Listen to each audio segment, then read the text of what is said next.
Praise the Lord. தாங்கும் தேவன்.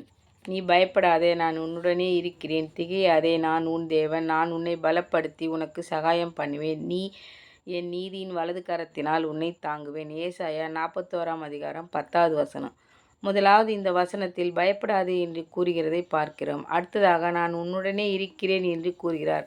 சர்வ வல்லமை உள்ள தேவன் நம் அருகில் இருக்கும்போது நாம் ஏன் பயப்பட வேண்டும்?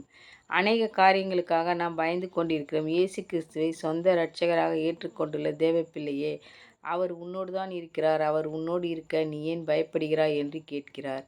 இதை என்னால் செய்ய முடியாது என்று, இது என் சந்ததிக்கு இயலாது என்று சில காரியங்களை குறித்து மலைத்து போய் இருக்கலாம்.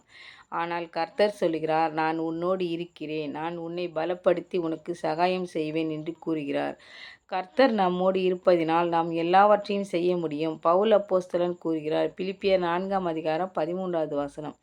என்னை பலப்படுத்துகிற கிறிஸ்துவினாலே எல்லாவற்றையும் செய்ய எனக்கு பலன் உண்டு என்று கூறுகிறதை பாருங்கள்.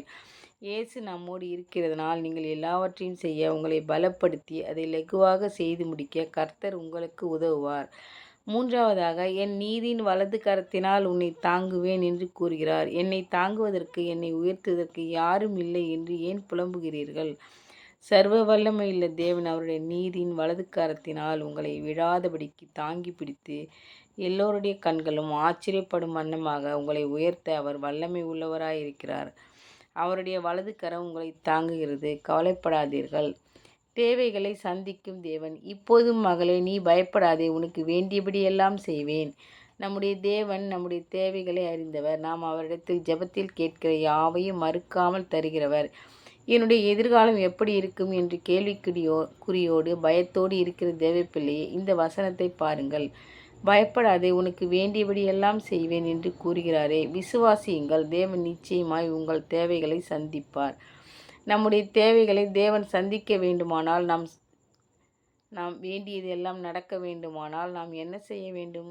வேதம் கூறுகிறதை கவனியுங்கள். மத்தேயு 6:31. முதலாவது தேவனுடைய ராஜ்யத்தையும் அவருடைய நீதியையும் தேடுங்கள், அப்போது இவைகளையெல்லாம் உங்களுக்கு கூட கொடுக்கப்படும் என்று வேதம் கூறுகிறது.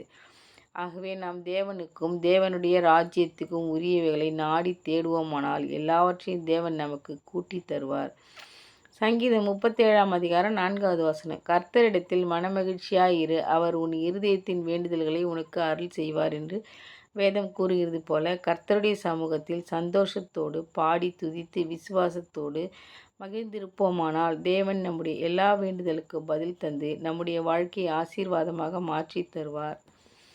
Thank you Lord.